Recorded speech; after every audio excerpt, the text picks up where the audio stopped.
So in this video, we're going to find the interval of convergence for the following series. Those are k's.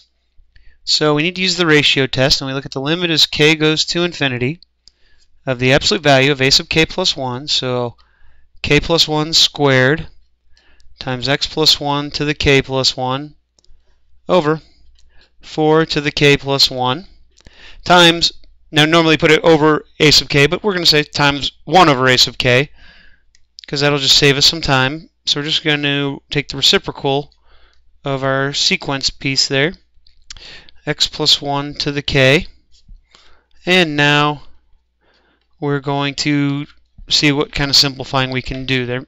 Sometimes there's going to be a lot, sometimes there won't be.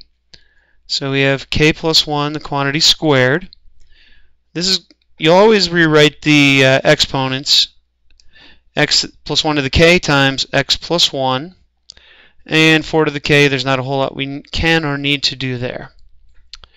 We're going to rewrite this one similar how we did on top, 4 to the k times 4. We have k squared, and we have x plus 1 to the k. Now we see some canceling here. The x plus 1s to the k's will cancel. The 4 to the k's will cancel. So when I go to rewrite this thing, I like to pull out everything that doesn't depend on k. This 4, which is in the denominator, so that's going to give me a 1/4. And then the x plus 1, so the absolute value of x plus 1. Now, I still need to take the limit as k goes to infinity of k plus 1 squared over k squared. Notice I have two second-degree polynomials on top and bottom, so it's going to go to the ratio of their coefficients. So this limit is 1. If you need to show it, you can use L'Hopital's rule 2 times, and that'll calculate it for us. So what I get is 1/4 times the absolute value of x plus 1 has to be less than 1, because that's what we need for the ratio test to show convergence. And what I'm going to do right off the bat is say, okay, I'm going to multiply both sides by 4. X plus 1 has to be less than 4. That 4 is our radius of convergence. That's going to be half of our interval. This thing is centered at -1, so 4 to the right and 4 to the left is where it's going to be convergent. Now, we have that x plus 1 needs to be in between -4 and 4, dropping the absolute value. So subtracting 1 from all three of these, we get that x must be in between -5 and 3.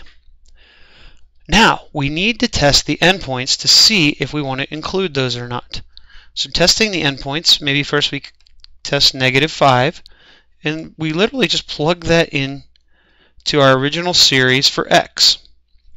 So plugging in -5 is going to get -5 plus 1, which is a -4. So let's see what happens. K squared, we have -4 to the k over 4 to the k.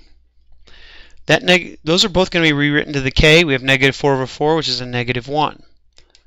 So we have a summation of k equals 1 to infinity of k squared times -1 to the k, which is an alternating series, but you probably are already noticing the limit as k goes to infinity of k squared does not equal 0. So this is a divergent series by the test for divergence. So we are not going to include -5. That was an alternating one. If it happened for the alternating, there's a pretty good chance it's going to happen on the other endpoint, but let's just go ahead and test it. When x equals 3, we get the summation from k equals 1 to infinity of, plugging 3 in there, 3 plus 1 is 4. So we get k squared 4 to the k over 4 to the k. Those basically cancel, and our series is just k squared. Same exact argument is going to show that this is divergent by the test. We'll just call it the divergence test for simplicity's sake. So we do not want to include our endpoints, and our interval of convergence is -5 to 3, not including either of our endpoints.